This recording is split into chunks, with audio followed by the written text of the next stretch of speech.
di Indonesia ini kan tenang. Tetapi ketenangan itu tidak dibawa untuk mensyukuri Allah dengan taat. Itu yang masalah. Itu yang harus kamu ingat kepada dirimu sendiri, bahwa kamu itu telah dianugerahkan nikmat yang luar biasa, tetapi kita itu tidak mau berterima kasih kepada Allah. Kurang terima kasihnya. Kalau kita berterima kasih benar-benar, berarti kita senantiasa taat. Tidak ada waktu kecuali kita bertasbih, tahmid, tahlil, salawat kepada baginda Muhammad sallallahu alaihi wasallam. Sampai kapan? Sampai mati kamu. Ya. Kenapa harus dihitung-hitung? Nikmat kamu hitung, tidak bisa. Kenapa kamu disuruh zikir itu berapa beb? Berapa kali beb? Selawatnya berapa kali beb? Zikirnya berapa kali beb? Allah tidak ngitung ngasih kamu. Ya, kamu pun saja yang diberi Allah tidak bisa ngitung. Berapa obunnya? Tak pernah ngitung. Allah beri. Semuanya diberi oleh Allah dan Allah tidak ada perhitungan kepada kamu. Yang penting kamu nikmat, yang penting kamu bersyukur kepadaku, niscaya aku tambah kenikmatan itu kepadamu. Itu katanya Allah.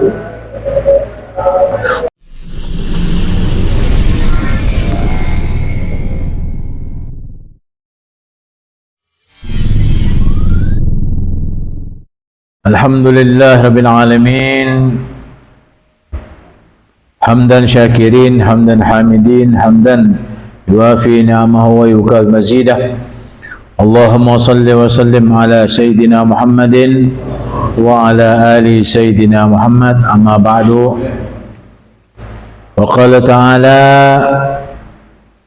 am hasibtum an tadkhulul jannata falamma ya'tikum mathalul ladzina khalaw min qablikum massathumul ba'sa'u wad-dharra'u wa zulzilu hatta yaqula ar-rasulu walladzina amanu ma'ahu mata nasrullah ala inna nasrullahi qarib.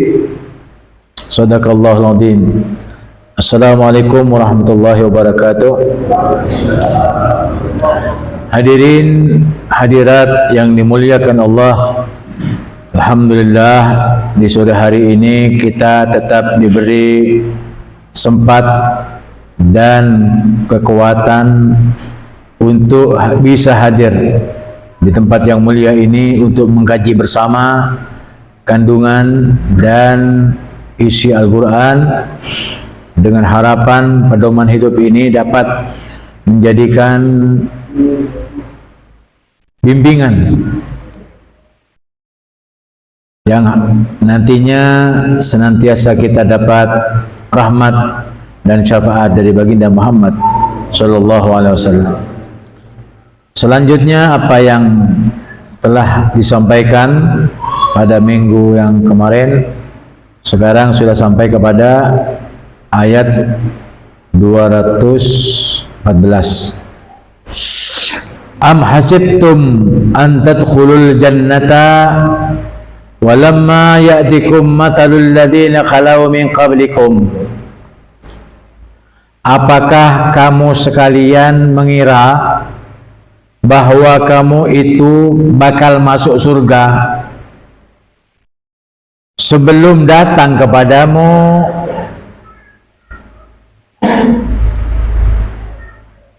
perumpamaan seperti orang-orang yang lalu sebelum kamu. Massathumul ba'sa'u wad-dharra'u wa zulzilu.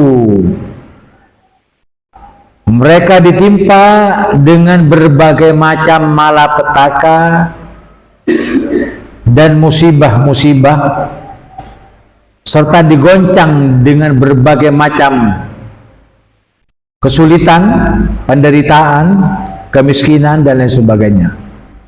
Sampai hatta yaqul Rasul, sampai Nabi Muhammad SAW bersabda atau berkata, walladzina amanu, demikian juga orang-orang yang bersama Rasul, yaitu orang-orang yang beriman.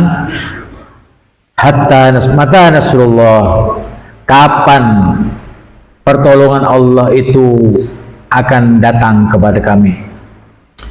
Ala inna nasrullahi qarib. Ingatlah, sesungguhnya pertolongan Allah bakal datang dalam waktu yang sesingkat-singkatnya. Nah, itu artinya. Jadi kita semuanya yang sekarang ini,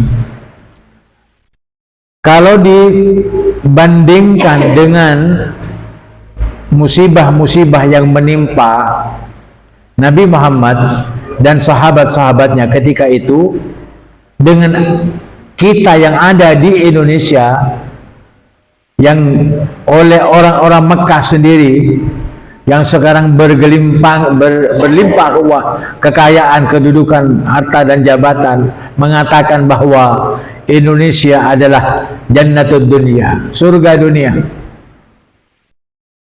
Indonesia itu bagi orang Saudi, bagi orang Jazirah Arab dikatakan surga dunia. Ketenangan menimpa kita, kebahagiaan menimpa kita.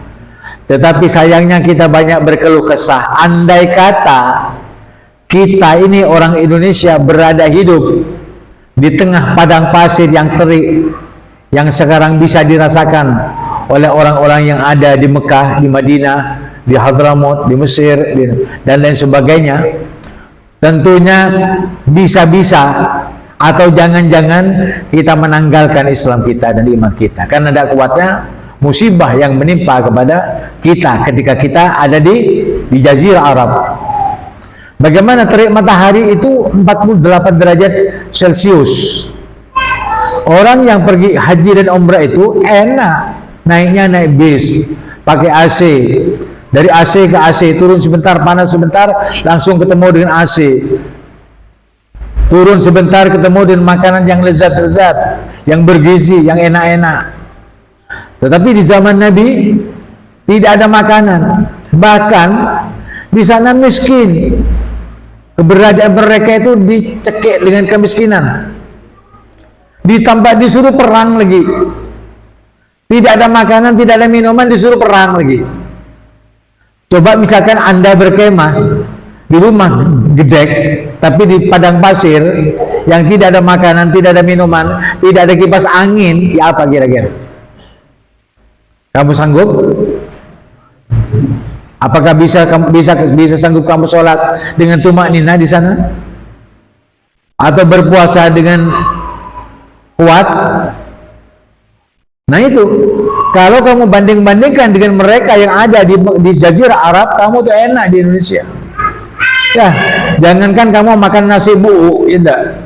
Walaupun kamu dengan akar-akar kayu, katanya Nabi Muhammad SAW, itu lebih baik ya, dibandingkan kamu itu menanggalkan Islam. Tetapi kamu diberi nikmat. Nah, la in syakartum la azidannakum. Jika kamu itu bersyukur kepada Allah ketika kamu hidup di Indonesia dan bersyukur dengan iman dan Islam itu, dengan ketaatan dan meninggalkan kemaksiatan, maka Allah turunkan lagi yang lebih baik, lebih nikmat di dunia, bukan di akhirat. Kalau di akhirat jangan ditanya, jangan dibanding-bandingkan dengan apa yang ada di dunia, karena tidak sama. La yastawun, tidak sama. Apapun tidak sama. Kekuatan kita di dunia, di akhirat tidak sama. Kebahagiaan kita di dunia dan kebahagiaan kita di akhirat tidak sama. Kesehatan kita tidak sama. Semua kehidupan yang Allah janjikan, kenikmatan-kenikmatan yang Allah akan berikan kepada kita di surga tidak sama dengan apa yang Allah berikan di dunia. Nah, ini pun sudah luar biasa. Andai kata kita bersyukur kepada Allah, Allah akan tidak susahkan kamu dalam rezeki. Wa man yattaqillah yaj'al lahu makhraja wa yarzuqhu min haitsu la yahtasib. Jika kamu benar-benar bertakwa kepada Allah, niscaya akan Allah keluarkan dari jalan yang menimpa kamu.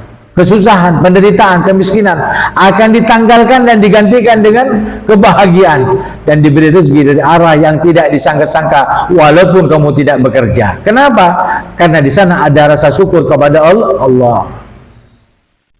Nah, ini kalau dibacakan kepada kalian, niscaya apa yang menimpa kamu itu tidak ada artinya. Jangankan orang Arab yang ada di Arab, datang ke Indonesia, menikmati hawa sejuknya Indonesia.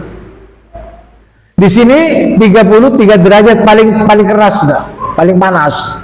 Di Surabaya itu 30, 32, 32, 28, 33, 34, paling tinggi dah, paling panas dah.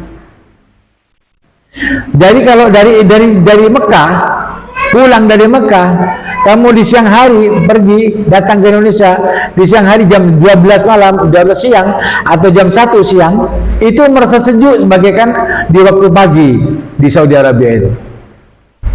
Dari saking panasnya Saudi. Jadi siangnya saja sama dengan jam 12 di Surabaya. Loh, kamu di Bondowoso sejuk. Walaupun dah hujan, asap terus, celep. AC tak baju. AC tak laku di Bondowoso. Cuman bank-bank saja, bank tuh tidak. Hotel-hotel dan sebagainya pakai. Kalau di rumah-rumah tidak pakai. Kenapa? Sudah celep, nyep-nyep. Petulang-tulang, nyok-nyokan. Itu tidak pakai AC, tidak pakai kipas. Ya, kalau di Saudi sampean tidak pakai kipas, walaupun kamu rumahnya istana, kalau tidak ada kipasnya keluar ojeng. Tidak ada nikmatnya. Tidak ada nikmatnya orang kaya kalau di Saudi Arabia itu kalau tidak punya AC, tidak ada kipas di sana, tidak laku kipas, semuanya pakai AC. Kalau kipas panas, kenapa? Yang panas diputar-putar jadi panas. Tapi kalau AC karena ada air, maka menjadi air conditioner. Ini enggak, jadi menjadi AC. Itu. Jadi kalau kita mengukur-ukur, menimbang-nimbang apa yang kita rasakan Islam di Indonesia dengan yang di Arab, kamu bersyukur. Jika kamu di Arab, murtad semuanya kamu. Gara-gara panasnya. Oh, tahu saya Islam dah tu dan perkara. Dia sudah keluar dari musibah tak bisa. Pasti mikir apa je. Di Indonesia sudah nikmat, tak solat masih. Subhanallah. Mau apa Islam itu? Di Indonesia sudah nikmat, makanan nyaman, minuman nyaman, hawanya sejuk. Disuruh solat, tak solat. Itu di Indonesia banyak gitu. Di Saudi panas terik matahari, tapi sholat yang di waktu wajib di masjid. Kalau tidak dibakar rumahnya. Itu di Saudi. Jika ditukar kondisinya, kita disuruh di Saudi disuruh sini, oh, habis iman kita itu. Dan biasa tak apa aja, baca apa jangan 5 bekto masjid. Aceh lain petong kilo, Aceh lain lah. Tapi kalau di Saudi itu jalan petong kilo kamu sampai ke Mekah itu sebagai Ka'bah. Jadi kalau ke Ka'bah itu dari hotel 10 kilo kalau sekarang. Paling dekat 10 kilo. Aculan Soko tiap 5 waktu. Kalau udah mau pulang ya sudah di sana sudah tapai. Baru habis sholat Isya baru pulang. Baru kalau mau dagang, mau berjualan. Tapi walaupun demikian berlimpah ruah itu kekayaan. Tidak habis-habisnya. Ditambah lagi dengan emas-emas, ya, ditambah lagi dengan minyak-minyak dan sebagainya. Andai kata Saudi Arabia menutup kebaikan kepada Amerika itu dengan minyak, maka gulung tikar itu Amerika. Jepang juga gulung tikar. Itu tidak enaknya, tidak bagus, tidak enaknya masih ada toleransi terhadap orang-orang yang menindas orang Islam. Ya, diberikan minyak kepada Amerika, Amerika menghantam orang Palestina. Kan kurang ajar namanya. Nah itu kalau berbuat baik kepada orang kafir, maka orang kafir sekali-kali tidak akan bisa membalas kebaikan kita. Kenapa? Karena di dalam hati mereka ada ghillan lilladzina amanu, ada kedengkian kepada orang beriman. Makanya jangan bercokol dengan orang-orang kafir, jangan bersekongkol dengan orang kafir. Nah ini keimanan. Kalau keimanan itu kita rasakan apa yang dirasakan oleh orang-orang yang ada di Arab, niscaya kita bersyukur. Caranya bagaimana? Jangan tinggalkan ketaatan kepada Allah. Jangan lakukan kemaksiatan yang mengunduh murka Allah. Di Indonesia kan banyak bencana. Kenapa? Karena kebanyakan penduduknya tidak sholat. Terang-terangan saja. Siapa yang tidak tahu kalau mereka tidak sholat? Ustaz itu di mana-mana masuk, di tempat-tempat instansi dan sebagainya, ataupun departemen, apartemen dan sebagainya, dari mahasiswa sampai kepada pendidikan apa saja, itu masuk. Jadi tahu Jadi mereka tuh kebanyakan enggan di waktu diadukan sholat. Tetapi bagi orang Islam yang beriman kepada Allah, apapun profesinya tetap. Nah, andai kata di Indonesia itu tidak ada orang yang beriman, yang senantiasa memohon kepada Allah, yang senantiasa taat kepada Allah, yang senantiasa menjaga larangan-larangan, batasan-batasan, hukum-hukum Allah, fadammarnaha tadmira. Ini saya sudah dulu Indonesia ini hancur. Tetapi karena banyaknya para wali-wali Allah, para habaib, para ulama yang memang betul-betul eksis menyampaikan yang benar itu benar untuk diikuti, yang salah itu salah untuk dihindari, supaya apa? Supaya Allah tetap menjadikan baldatun thayyibatun wa rabbun ghafur. Coba nanti kalau kita misalkan ke Saudi, ke umrah, wah panasnya luar biasa. Masuk ke Indonesia, peteng. Jakarta itu mentereng luar biasa. Dari barat ke timur, wah lampu-lampunya luar biasa. Tetapi kalau kamu sudah dari Saudi Arabia, dari Mekah Madinah, pulang ke Jakarta, peteng, padi membawa bejoten. Itu kenapa? Ya karena keberkahannya, juga karena kekayaannya yang tidak seimbang. Saudi Arabia itu dari ujung barat ke ujung timur, ujung selatan dan utara penuh dengan lampu-lampu karena minyaknya banyak. Kalau di sini dihidupkan semuanya mati kepin. Batu baranya kurang. Kalau sana minyak langsung. Jadi minyak dibakar langsung hidup semuanya. Dari dulu dibakar sampai sekarang sampai kapanpun saja dah habis-habis. Ya karena itu. Karena memang sudah diberi oleh Allah SWT sebagaimana yang disabdakan Nabi Muhammad SAW, bahwa Nabi Muhammad mengatakan bahwa Saudi Arabia itu dimuliakan, dikayakan dengan minyak dan emas. Emasnya belum digali, ya minyaknya belum habis, tidak. Kapan habisnya tidak tahu. Kalau sudah habis minyaknya baru diganti dengan emas. Itu kekayaannya Saudi, katanya Nabi. Nah, kita ini walaupun tidak kaya tapi nyaman. Akan sebelah tulis tebel benar-benar. Oh ya, bentar rongga nyaman dah. Tapi japan, ya nasi jagung nyaman, el-kailan. Tak perlu modal besar kalau di Indonesia itu. Tapi surga, ya apa orang yang punya modal besar itu sudah banyak kekayaan, kenikmatan, kelezatan sebagainya, mengatakan bahwa ya di sana adalah terik matahari sebagai jahanam, hembusan daripada neraka jahanam dari panasnya. Di Indonesia itu enak, nikmat. Oleh karena itu syukuri apa yang Allah berikan kepada kita, sehingga Allah akan menambah kenikmatan itu kepada kita, sehingga kita tidak susah lagi. Ya.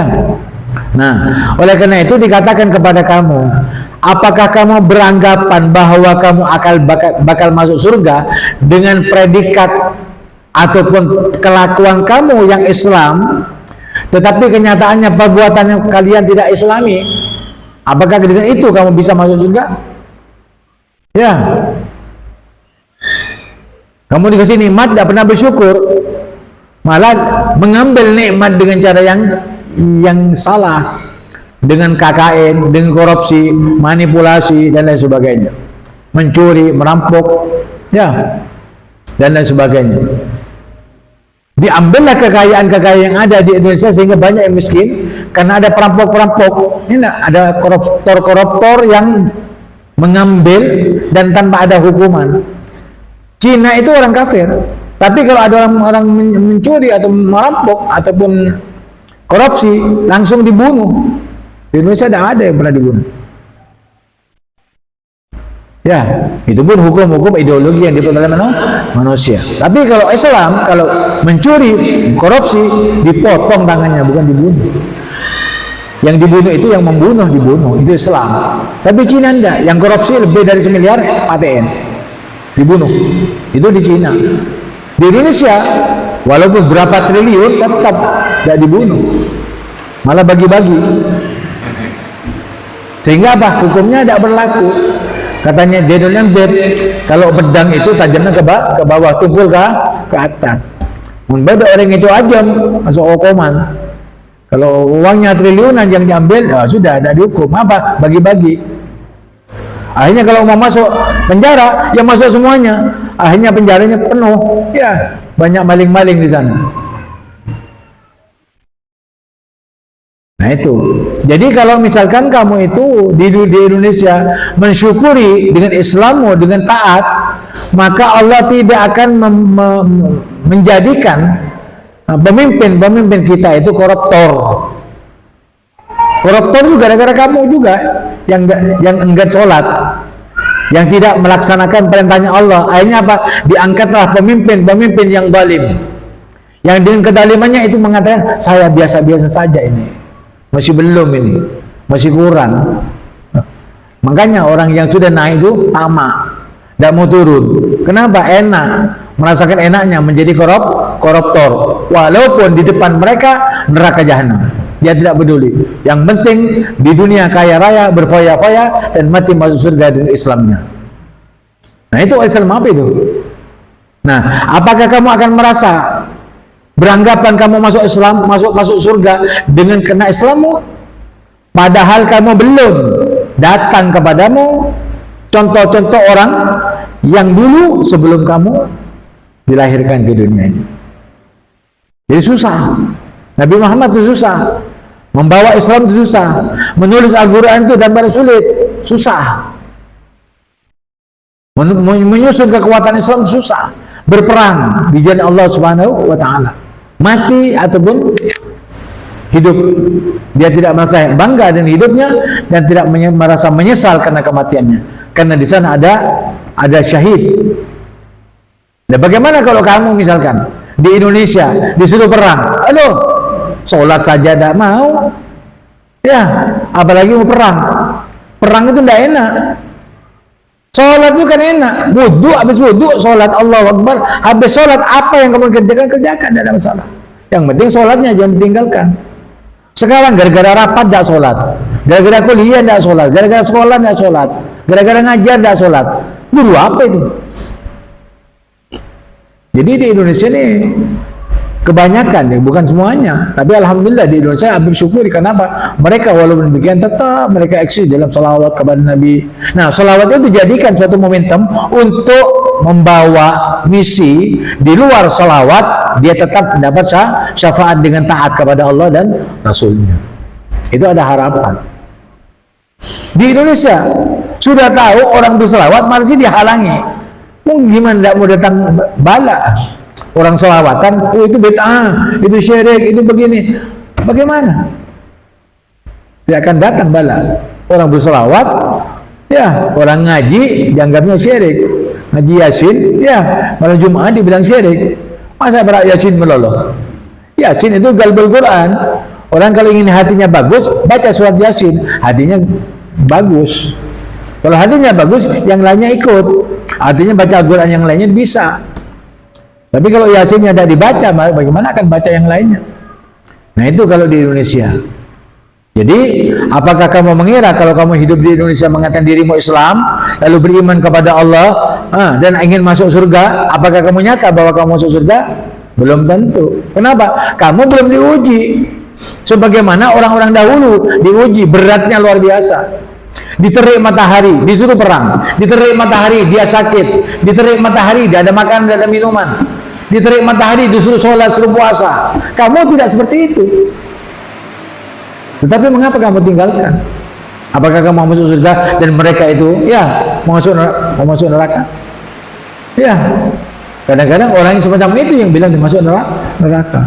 Yang leha-leha gini ingin masuk surga. Jadi surga itu tidak murah, murah tapi tidak murahan. Surga itu murah. Baca la ilaha illallah Muhammadur Rasulullah dakhalal jannah. Ya, tapi apa bisa kita akhir hayat kita membaca la ilaha illallah Muhammadur Rasulullah ketika kita sudah menjalankan syariatnya Nabi Muhammad sallallahu alaihi wasallam.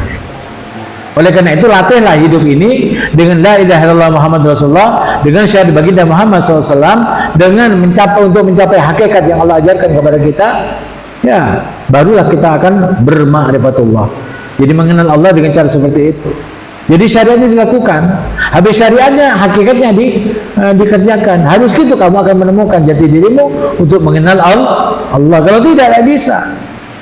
Nah, barulah kamu akan tahu, saya kalau ditimbang-timbang amal saya ini masuk surga apa masuk neraka, kamu tahu. Kenapa? Karena syariat dan hakikat itu dapat dapat melihat dirimu sendiri. Kamu itu orang baik atau orang tidak baik, kamu akan tahu. Tapi kalau bajingan, koruptor, kamu orang tahu, oh saya baik, coba lihat mobil saya, lihat istana saya. Yang dilihat kan itu adalah korupsinya. Hasil daripada curiannya. Bukan itu kebaikan. Kebaikan itu bagi orang yang bertakwa, yang takut kepada Allah, yang takut akan siksa Allah dari hasil yang haram, yang ditumpuk-tumpuk, yang dibangga-banggakan, nanti akan dipertanyakan di hadapan Allah. Itu berat, bukan mudah itu. Ya, jangankan yang besar-besar seperti itu, yang kecil saja, ya akan dipertanyakan, apalagi yang besar. Nah ini, pas diam-diam, ya mau masuk surga, pakai kopiah yang bagus, rapi, mau masuk surga. Tapi di belakangnya korupsi dia bawa, gudangnya uang dibawa kepada ke timur, dipertontonkan. Mereka tidak tahu. Di punggungnya itu ada harta, mereka tidak tahu. Tapi sebenarnya bagi orang-orang yang wali tahu mereka, wah ini korupsi. Ditaruh di punggungnya, tapi mereka tidak merasa bahwa itu dosa sebenarnya. Tapi bagi mereka yang ma'rifatullah itu akan diperlihatkan bahwa di punggung-punggung mereka itu banyak harta-harta haram, sementara mereka merasa bangga dengan keharamannya itu, dengan bawaannya itu, merasa mulia, padahal itu derita. Dan di akhirat itu dikalungkan bagaikan gunung dari bara api yang dipikulkan di pundaknya. Itu hasil dari korupsi. Orang-orang koruptor akan diberikan seperti itu. Jangan merasa bahagia, jangan merasa kamu akan masuk surga dengan koruptornya, kamu bisa sholat di tempat yang bagus, tapi hasilnya korupsi. Naudzubillah. Makanya jangan bangga-bangga, ya, jangan bangga-bangga dengan apa saja, tempat-tempat ibadah sekalipun, ya, masjid-masjid yang baik, yang indah sekalipun, kalau dari hasil haram tetap menjadikan tertolak amaliyah kita itu. Apakah dengan itu akan masuk surga kamu? Ya juga, pasti takut-takut. Ya. Jadi orang yang artinya beriman itu ya adalah orang-orang yang mendapat cobaan-cobaan daripada Allah Subhanahu wa taala. Ketika kita menjadikan jadi pemimpin yang di sana ada tempat tumpukannya uang, lalu kita tidak korupsi gara-gara iman dan takwa, nah itu baru coba semua. Dicoba jadi pimpinan tapi tidak koruptor. Itu yang masuk surga. Itu bisa diharap masuk surga dan bisa mengira bahwa saya itu karena sebab bisa masuk surga gara-gara saya diberi kesempatan untuk menjadi koruptor tetapi tidak melaksanakannya. Nah, itu bisa. Ketika saya misalkan sibuk-sibuknya bekerja, tetapi saya tidak meninggalkan sholat karena kecintaan kita kepada Allah Subhanahu Wa Taala, itu bisa diharapkan. Nah, semacam itulah iman. Kalau iman dibawa kemana-mana, bisa menandai, ya, bisa melihat kalau amalan kita itu betul-betul di jalan Allah atau di jalan yang haram. Paham? Dengan iman itu tadi. Kalau imannya dibawa, sudah hancur. Dirinya hancur, hartanya hancur, keluarganya hancur, karena dan sebagainya. Oleh karena itu, kamu jangan mengira kamu bisa masuk surga sebelum datang kepadamu perumpamaan-perumpamaan yang pernah terjadi pada masa yang lalu sebelum kamu. Massat-humul ba'sa, mereka itu tertimpa atau ditimpa dengan malapetaka. Malapetaka apa? Kemiskinan. Ya apa? Diterik matahari dalam keadaan miskin. Dia di bawah terik matahari yang tidak ada atapnya di zaman Nabi, ya. Kalau sekarang kan hebat, ya enggak? Kalau di zaman Nabi tidak ada atap. Atapnya pakai apa? Ya pakai kayu atau batu di gunung-gunung itu sembunyinya. Atau di bawah pohon kurma. Itu atap-atap mereka dan para nabi dan Nabi Muhammad SAW.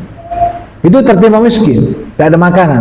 Bahkan Nabi Muhammad SAW di Muzdalifah itu makannya dengan pelepah kurma selama 2 tahun. Pelepah kurma 2 tahun makan, tidak ada minuman. Makan pelepah kurma. Coba kamu makan pelepah nyiur itu, tidak? 2 tahun, kuat kira-kira. Ketika kamu melihat beras, nasi jagung, nasi buuk, nasi jagung, Mana nyaman di pelapa kurma atau pelapa nyeor itu? Coba banding-bandingkan. Kalau kamu mau milih pelapa kurma, karena Nabi pernah makan pelapa kurma, hebat kamu. Tapi mana ada orang? Ada makan nasi kebuli, ada sate, ada nasi jagung, ada pelapa kurma atau pelapa ya nyeor. Cemana saya akan? Tidak ada orang makan ini. Saya bikin benih kambing. Pasti aku bilang gitu kamu. Kenapa kalau ada yang baik mau makan yang jelek? Tidak masuk akal. Itu akal-akal manusia sekarang. Jangankan masalah ini, ya dulu di zaman dulu orang mau masak nasi itu dengan apa? Dengan apa? Toman. Baru hidup. Amuk lebu muan itu orang. Ibu-ibu. Sekarang baik cetet masih tidak mau masak. Hah? Sudah ada, misalkan Anda aja mungkin bisa masak sendiri, tidak mau. Ayo masakan dia, masakan. Minta tolong kepada orang lah. Ayo. Ini orang sekarang. Pas mengaku dia akan masuk surga dengan itu, dengan kecengengannya, ya disuruh sholat aduh kelebihan, ya dan sebagainya. Nah, mereka tertimpa oleh musibah, malapetaka, sakit, derita, tidak panas, tidak ada air. Allah. Jangankan 1 tahun, 1 hari kamu udah, ya, tidak ada sandal lagi. Mau kemana kamu? Mana ada orang jualan di sana? Tidak ada orang jualan. Tidak ada tahu, tidak ada tempe, ya tidak. Tidak ada jagung, tidak ada apa, tidak ada beras. Diterik matahari. Mau kemana? Ya yang ada cuma kambing aja, kambing unta yang dipelihara. Tapi yang lainnya tidak ada. Mau cari es, mau cari air, susah. Itu tertimpa mereka, tertimpa musibah malapetaka yang dahsyat dengan kemiskinan, penderitaan, sakit, tidak ada obat. Sakit tidak ada obat. Kamu saja sakit kepala, tidak ada obat, bingung nggak mau keluar. Ya enggak? Di sini ada apotek, di sana mau keluar kemana? Ya, mau cari di mana di tengah padang pasir? Tidak ada. Kamu tidak di sana. Kenapa kamu tidak mengindahkan, tidak bersyukur kepada Allah ketika kamu diberi kehidupan yang layak, yang mulia, yang tentram, yang damai? Di Indonesia ini damai. Ya, setelah merdeka itu damai. Tidak ada perang lagi. Ya. Waddarra, dan juga berbagai macam musibah, tidak, penderitaan, kesusahan, terjepit, ya, benih-benih kayak nyamuk. Di Indonesia saja kita hidup ada nyamuknya, kira-kira diusir enggak? Beli apa baygon langsung mati, mati dah. Kena nyamuk saja sudah bingung. Dia biasanya nyaman tedung, pas tak nyaman tedung, ini ganggu nih, patein nyamuk. Yang mengganggu kita patein, siapa saja, semua saja baru terbegon, mati kepin. Ingin hidup tenang. Orang yang hidup ingin tenang di surga, di Indonesia ini kan tenang. Tetapi ketenangan itu tidak dibawa untuk mensyukuri Allah dengan taat. Itu yang masalah. Itu yang harus kamu ingat kepada dirimu sendiri, bahwa kamu itu telah dianugerahkan nikmat yang luar biasa, tetapi kita itu tidak mau berterima kasih kepada Allah. Kurang terima kasihnya. Kalau kita berterima kasih benar-benar, berarti kita senantiasa taat. Tidak ada waktu kecuali kita bertasbih, tahmid, tahlil, salawat kepada baginda Muhammad sallallahu alaihi wasallam. Sampai kapan? Sampai mati kamu. Ya. Kenapa harus dihitung-hitung? Nikmat kamu hitung, tidak bisa. Kenapa kamu disuruh zikir itu berapa beb? Berapa kali beb? Selawatnya berapa kali beb? Zikirnya berapa kali beb? Allah tidak ngitung ngasih kamu. Ya, kamu pun saja yang diberi Allah tidak bilang hitung. Berapa obunnya? Tak pernah ngitung. Allah beri. Semuanya diberi oleh Allah dan Allah tidak ada perhitungan kepada kamu. Yang penting kamu nikmat, yang penting kamu bersyukur kepadaku, niscaya aku tambah kenikmatan itu kepadamu. Itu katanya Allah. Wazulzilu, dan Allah Subhanahu wa taala menimpakan kepada mereka berbagai macam goncangan. Goncangan rumah tangga, ekonomi, makan, minum, sandang pangan dan sebagainya. digoncang. Ya apa ya kalau digoncang? Ada orang misalkan masuk di dream. Ya, Ustadz dulu pernah masuk di dream. Ketika di militer itu masuk di dream, ya pas gelundung lagi di atas, top barat atau top timur, digelundung ke bagian ini, ke. Esok keluar pas mau lari, kira-kira bisa? Itu pengalaman itu di militer itu. Ya, masuk dream, top dream begulu di atas, gelundung, belum. Habis di bawah suruh berangkat, suruh lari, dibuka suruh lari, ya semboyongan. Dan ini seperti itu, digoncang-goncang oleh kehidupan yang membuat mereka pusing 7 keliling. Mau makan tidak ada, mau minum tidak ada, mau berjuang tidak ada, mau beli tidak ada uangnya, yang ini beli tidak ada. Mau apa? Ya, hatta sampai. Nah ini. Yaqul Rasul, Nabi Muhammad berbicara, angkat bicara. Faham? Walladzina amanu ma'hu, dan orang-orang yang bersama Nabi Muhammad juga angkat bicara. Mata nasrullah, kapan pertolongan Allah ini? Kok jadi lamanya? Bertahun-tahun kita hidup seperti ini menderita. Bertahun-tahun kita tidak makan dan minum dan dahaga dan sebagainya. Kapan ini datang pertolongan Allah? Sampai kata mata, kapan ya Allah? Kapan kau akan memberikan pertolongan kepada kami? Padahal di sisi kami ada Muhammad Rasulullah, dan Rasulullah juga mengatakan kapan ya Allah ada pertolongan dan turun pertolongan itu kepada kita, kepada kami. Ketika Nabi Muhammad ikut serta dengan merasakan derita daripada sahabat-sahabat yang ada sekelilingnya, lalu Allah menurunkan inna nasrallahi qarib, sesungguhnya pertolongan Allah itu bakal datang kepadamu ya Muhammad dalam waktu yang sesingkat-singkatnya. Kamu tahu singkatnya? Kalau ini di waktu perang, nah, perang itu misalkan ada perang Khandaq. Perang Khandaq itu ya kepada Nabi Muhammad SAW itu 5 tahun. Terjadinya pertolongan Allah dan keluarnya sahabat Nabi Muhammad itu dari kesusahan. Perang Khaybar itu 3 tahun kepada baginda Muhammad SAW ketika diberikan leluasa untuk hidup bahagia setelah perang. Jadi kalau misalkan ini Nabi Muhammad SAW ketika minta mata nasrullah, dan Allah menjawab inna nasrullahi qarib, sesungguhnya pertolongan Allah akan datang kepadamu ya Nabi dengan sesingkat-singkatnya. Itu paling sedikitnya di antara perang. Kalau itu perang 2 perang itu dipilih, mana yang paling dekat dengan pertolongan Allah? Itu Khaybar.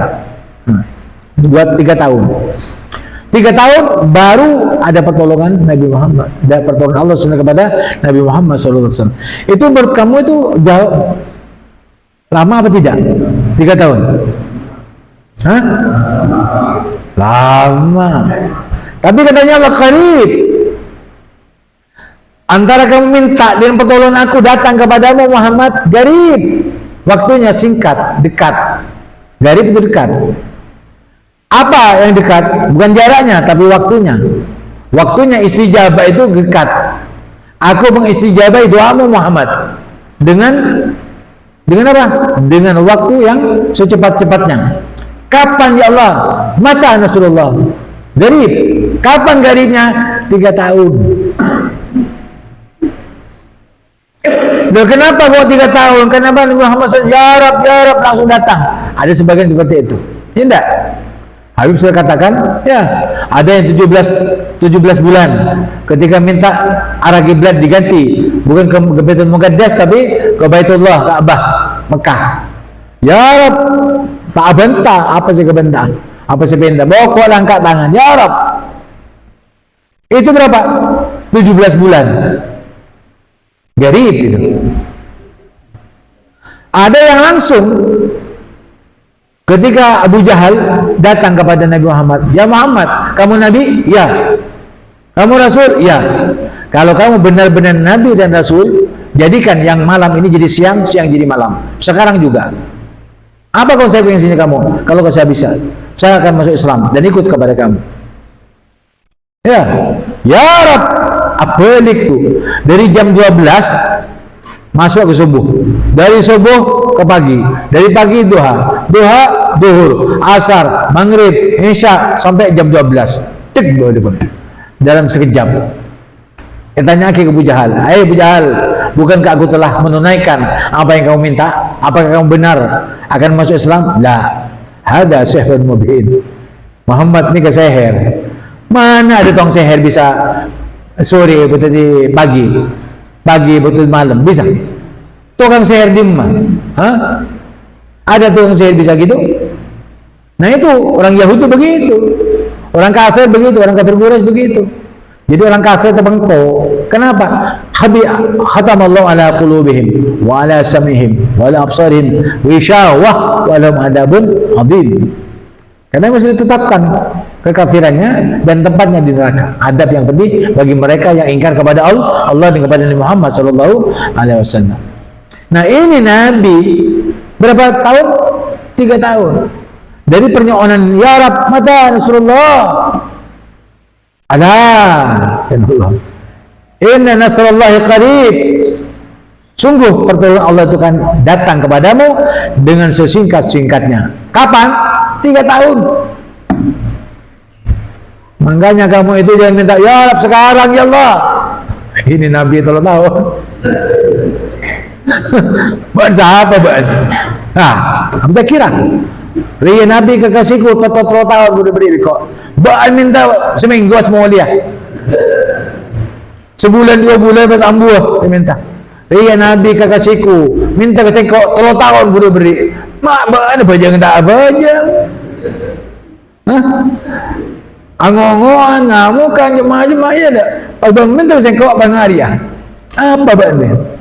Nah, oleh karena itu untuk apa nih kebaikan diberikan kepada Allah, ditanamkan supaya kamu itu sabar, tetap sabar. Minta kepada Allah tetap. Ucap Nabi Muhammad dan Habib 3 tahun, engkau ki oleh 2 tahun misalkan. Ki orang setahun kan enggak dia. Nah kan men pada Nabi. Mun kok beri Nabi pas 10 tahun. Mun pas beri ya tak apa-apa jadi lain Allah. Nah itu jadi bangga kita.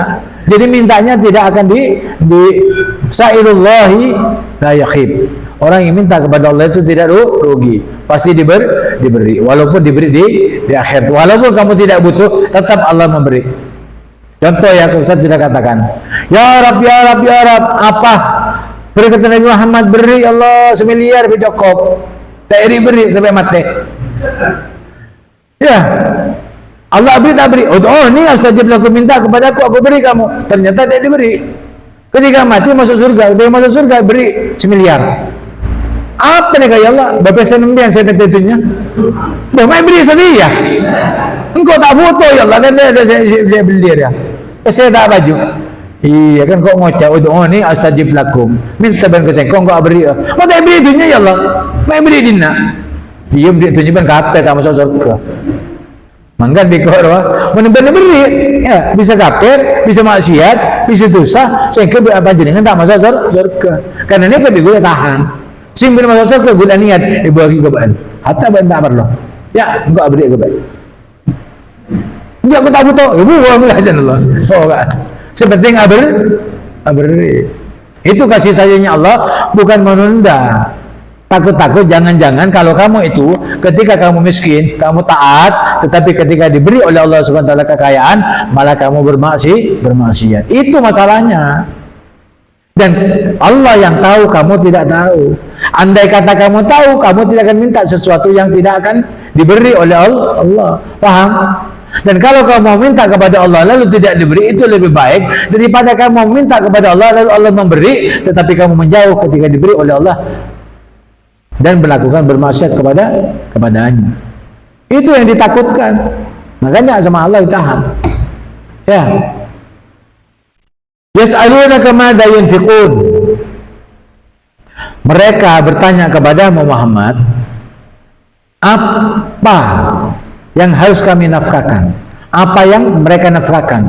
Artinya ada seorang yang namanya Amr. Amr itu bin Jamuh, itu kaya raya, sudah tua, paling kaya di zamannya. Lalu datang kepada Rasulullah, ya Rasulullah, aku akan bersedekah.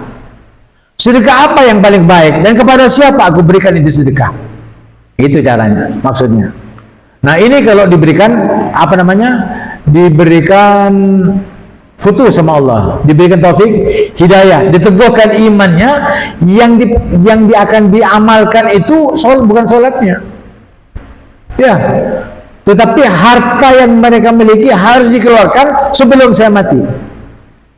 Ya Allah, ya Rasulullah, aku banyak uang ya Rasulullah, ya, aku akan bersedekah dan akan sedekah aku sedekahkan, tetapi kepada siapa aku bersedekah itu? Paham? Jadi aku mati tidak akan meninggalkan dunia. Biar engkau tahu, ya Allah, bahwa aku tidak membawa dunia apa yang kau berikan kepada aku. Kenapa? Aku takut dimintai pertanggungjawabannya olehmu ya Allah di akhirat. Oleh karena itu aku selesaikan di dunia. Katanya Nabi Muhammad, baik. Bul, katakan. Ini langsung dari Allah. Ini tanya kepada Muhammad, Amar ini, lalu Allah yang menjawab lewat lisan Nabi. Bul, katakan ya Muhammad, ma anfaqtum min khairin, apa saja khair ini harta. Ya, khair ini harta. Kenapa? Karena manusia itu paling senang kepada khair, kepada harta. Makanya yang bilang, kalau sudah kaya, saya kaya, saya begini, saya begini. Dibilang khair, baik, tapi itu harta. Khair itu harta atau khair itu baik. Kadang-kadang khair itu artinya harta, kadang-kadang di waktu di tempat yang lain dikatakan khair itu baik artinya. Paham? Nah, ini khair, ini artinya harta. Apa saja harta yang kamu nafkahkan, ya Amar, falil walidain, maka nafkahilah yang pertama kali itu untuk kedua orang tuamu. Baik ya Rasulullah. Apa lagi ya Rasulullah? Wal aqrabin, dan karib kerabatmu, sanak familimu, datuk-datuk dan buyut-buyutmu, ya, paman dan bibimu, sanak familimu, saudaramu, dan yang lainnya, ya, atau tetangga-tetanggamu yang dekat, itu berikan kepada mereka. Siapa lagi ya Rasulullah? Wal yatama, dan berikan kepada anak yatim. Kedengakin, anak yatim itu sebenarnya, kalau kamu ingin tahu, anak yatim itu kalau diberi kamu dengan kasih sayangmu, dengan niat yang dalam untuk menjunjung tinggi harkat dan martabat serta kedudukanmu, berikanlah kepada orang yatim. Ya, berikan kepada yatim dan mintalah doa supaya hajat kamu dikabulkan oleh Allah. Jelas itu, tanpa apa? Tanpa apa? Tanpa reserve, tanpa batas. Anak yatim kalau berdoa itu tembus. Kenapa? Karena tidak ada orang tuanya, tidak ada bapak, tidak ada ibunya. Jadi terus tak lebet abah, tak lebet ibu. Ya, kalau anak, ya anak, namanya anak yatim kan lain. Kalau anak lewat orang tua, bapaknya, ibunya baru terpus. Mun abah ibunya mengatakan, nak kamu itu aneh begini-begini, ya gabul hajatmu, maka anak itu bisa mustajab doanya. Gara-gara apa? Doa daripada ayah dan ibunya. Tapi kalau anak yatim, karena tidak ada, langsung tembus kepada Allah. Tidak ada perantara, tidak ada perantara orang tua. Dan anak yatim itu bakal masuk surga dan membawa abah dan ibunya ke surga. Ditambah lagi memberikan manfaat kepada orang yang mengelus-elus kepalanya dan memberikan suguhan kepadanya dengan ikhlas semata-mata karena Allah. Kenapa? Karena Nabi Muhammad sendiri adalah anak yatim piatu juga. Lain halnya dengan yayasan yatim piatu. Ini yang bahaya. Di dalam ulama-ulama salaf itu masih berbeda pendapat. Ya, kalau dulu di zaman Nabi, ya, dan Nabi sendiri diambil oleh Abu Abdul Muttalib, kakeknya, itu tanpa ada yayasan, langsung diambil. Ini anak saya, cucu saya sekaligus anak saya. Nah, meninggal Abdul Muttalib, diambil Abu Talib, ini ponakan saya sekaligus anak saya. Sampai Imam Ali ngalah-ngalahi ya Rasulullah. Imam Ali itu sepupu dengan Rasulullah. Tapi Abu Talib memberikan makan kepada Rasulullah, memberi minum kepada Rasulullah sebelum memberikan makan kepada anaknya sendiri. Itu Abu Talib yang dikatakan sama orang-orang lain, orang-orang Islam yang mengatakan Islam dirinya, Abu Talib masuk kafir, masuk neraka. Yang memelihara Rasulullah, yang berikan sugu makan Rasulullah masuk neraka. Jago jenggu masuk surga.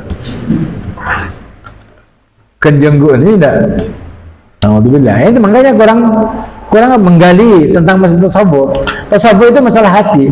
Kalau akal itu tidak bisa masuk kepada tasawuf. Tidak. Tapi kalau tasawuf menjangkau seluruhnya.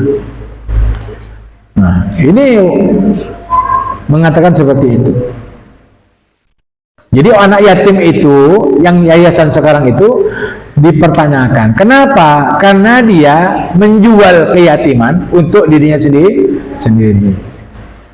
Ya, contoh di Palestina. Palestina apa? Perang. Akhirnya banyak penyandang dana. Palestina, ini enggak? Palestina di pinggir jalan. Ini kemana uangnya? Tidak tahu. Dimanfaatkan oleh orang pintar untuk meraih dana, tetapi untuk dirinya sendiri. Tidak sampai kepada Palestina. Kamu tahu? Yang penting tidak usah urus-urusan. Yang penting saya kasih. Iya, tapi sebenarnya itu dimanfaatkan oleh orang yang menjual penderitaan orang lain. Biar kamu tahu.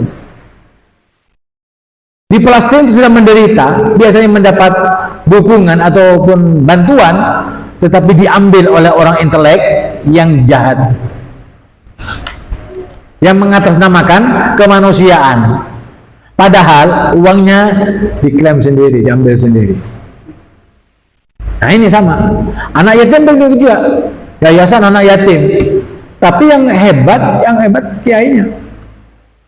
Ya, anak yatim nggak suruh ngemis, kiainya pakai Alphard, nyaman loh. Hah? Ya tidak. Kan kenyataannya kebanyakan seperti itu. Tidak semua tapi ya. Tapi kan kebanyakan seperti itu. Bahkan tidak ada yayasannya, tetapi ada apa? Proposalnya. Ya, macam-macam itu. Itu yang ada di Indonesia dan di dunia. Ya, makanya jangan menjual penderitaan orang lain demi kekayaan untuk dirinya sendiri. Kalau tidak nanti habis. Itu dimintai nanti pertanggungjawabannya. Ya, makanya kalau dulu di zaman Nabi atau setelah Nabi, kalau ada memelihara anak yatim diambil 1 orang, 2 orang, 3 orang, 5 orang cukup. Ya. Kalau mau 1.000 karena memang aku banyak uangnya, ya silakan 1.000, tak usah ada. Dari mulai awal sampai akhir aku tanggung makanmu, minummu, pakaianmu dan sekolahmu. Ketika kamu sudah bisa dewasa dan bisa mencari nafkah, bukan anak yatim lagi, keluar kamu dan diberi modal. Itu baru memelihara anak yatim dari kantongnya sendiri, bukan dari orang lain. Dia masukkan kantong dan kantongnya diberikan kepada orang yatim yang sedikit, yang banyak dia taruh di perutnya. Ya apa itu? Itu bukan makan nasi, makan api neraka itu. Anak yatim yang dijual. Sebenarnya anak yatim itu diayomi karena tidak ada ayah ibunya, malah dijual, disuruh ngemis. Tapi yang memelihara ataupun yang mempunyai yayasan tambah gemuk, tambah ganteng, tambah banyak hartanya, banyak uangnya. Hebat kamu, tren kamu. Hebatnya anunya, Al-Pajero macam-macam. Menurutnya itu modus. Tidak ada orang yang punya yayasan yatim piatu miskin, tidak ada. Ya, berapa itu kira-kira? Kecuali kalau dia kaya, saya kaya, saya akan bawa siapa yang punya anak yatim, bawa sini berapapun saja, mau 1.000, 2.000 pokoknya setampung. Nah, itu baru kaya. Itu baru memelihara anak yatim. Dan orang yang memelihara anak yatim itu bagikan hakada, iya seperti ini. Jadi walaupun dibuat jarang seperti ini, tapi kan sempat dekat. Kalau jalan kan dekat tuh, kalau nulis dekat tuh. Jadi orang yang memelihara anak yatim itu cepat bertemu, berjumpa dengan Nabi di surganya Allah. Bagi orang yang memelihara dengan uangnya sendiri, dengan didikannya sendiri, dengan kasih sayangnya sendiri, bukan dari orang lain. Jelas? Nah ini salah kaprah. Yayasan anak yatim, tapi kiainya yang kaya, yatimnya kelengar, so ngomis alun-alun. Ini enggak. Itu orang ngemis, mana? Mana? Ke terminal, jalan-jalan. Ya apa? Dosa enggak? Dosa. Jadi jangan seperti itu. Kalau kamu misalkan saya mau punya anak yatim, supaya anak yatim ini bisa mengayomi, bisa menyelamatkan harta saya, tidak ada masalah. Tapi disangoni sendiri, seperti anaknya sendiri. Dididik, dibina, disekolahkan. Ustaz punya anak yatim dulu. Ya, namanya Salim juga. Sampai dikawinkan sama abah. Tapi dari abah sendiri. Disekolahkan, dikasih. Satu orang saja. Hebat abah. Abah saya itu hebat. Abah kan tidak tahu dulu sama kecil, sama masih kecilnya. Kalau Habib diberikan training juga. Diberikan drum, kasih drum juga. Apa saja, ya. Itu anak yatim. Tapi seperti saudara sama Habib. Sekarang ada masih sudah kawin, sudah punya anak, punya rumah juga.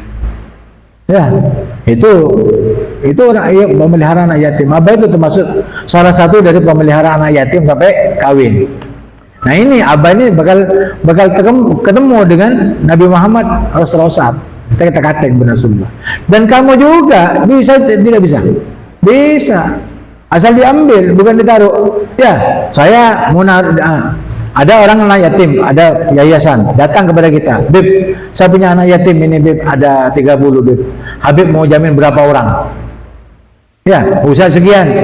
Tak kira berapa ini dah. Kalau coba bagi. Ambil mana? Berapa orang sana? Ambil 5 saja. Tahu sini. Jangan berpikiran, oh ini yang berarti nombor 2%. Dan kebanyakan orang seperti ini jahil. Tidak mau tahu risikonya, tidak mau tahu risikonya. Kalau tahu risikonya, tidak mau. Ya, orang tidak punya. Ya, mau pelihara anak yatim. Karena ada yang mau pelihara, saya akan pelihara. Ternyata dia kaya, anak yatimnya miskin. Itu dimanfaatkan. Sudah miskin, sudah yatim, masih dimanfaatkan untuk dijadikan tentaranya. Ya, ngemis. Naudzubillah. Jadi orang yang kaya itu harus ada pernyataan, saya kaya. Ya Rasulullah, saya kaya ya Rasulullah. Banyak uangnya. Mau diserahkan kepada siapa ini? Gitu. Dan yang namanya sedekah itu ada yang wajib diambil, wajib diminta. Kenapa? Karena ini orang nggak tahu diri nih. Ya, sudah diberi sama Allah, sudah dimudahkan sama Allah, tapi dia sok-sok bodohan. Diambil dengan cara paksa, itu wajib. Ada di Al-Quran. Kadang-kadang dia tidak mau. Ya sudah. Ya, ini berkenaan dengan keimanan dan ketakwaan kepada Allah. Oleh karena itu berbanggalah kamu ketika kamu punya uang lalu kamu beriklan. Siapa yang perlu bantuan minta bantuan sama saya. Atau langsung diberi bantuan kepada mereka yang memerlukan. Apalagi di jalan Allah. Pribadi saja bantu, apalagi di jalan Allah. Ya.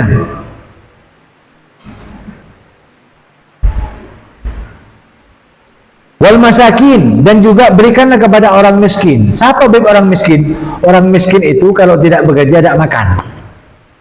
Tapi ada tempat tidurnya, ada rumahnya, ada makan minumnya. Ya, tapi makan minumnya pas-pasan.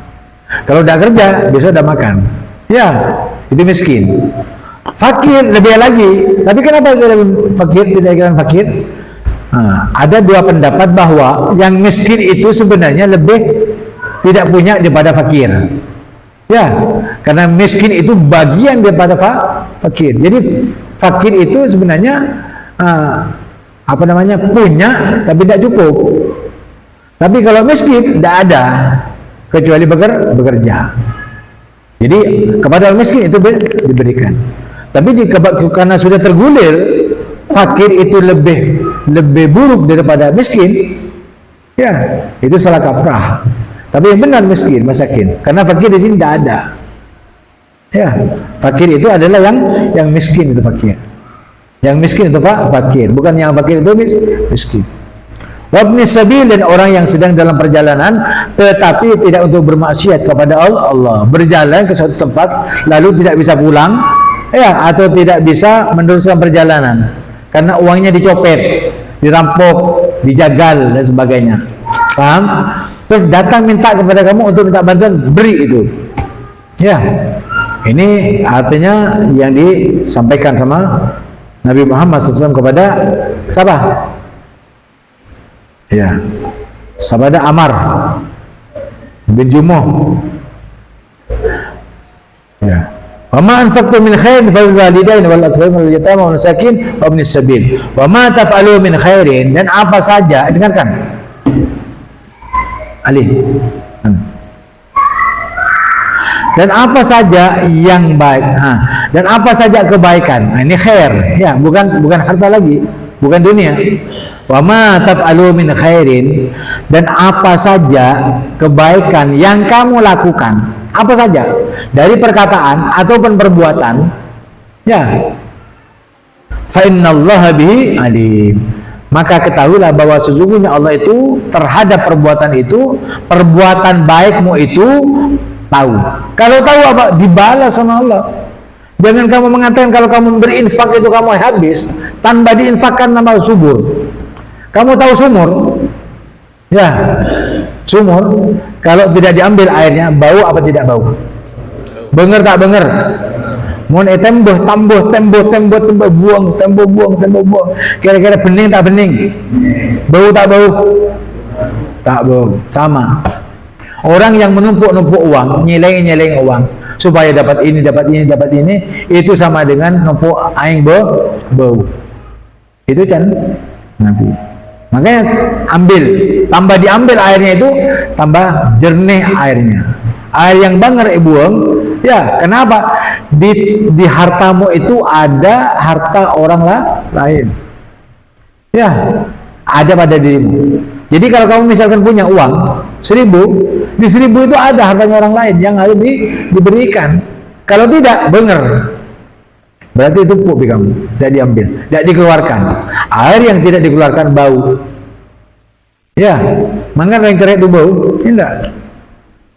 Rasanya bau juga. Tapi yang melihat dengan hakikat. Ya, kalau melihat dengan hakikat, bau mulutnya itu tidak enak.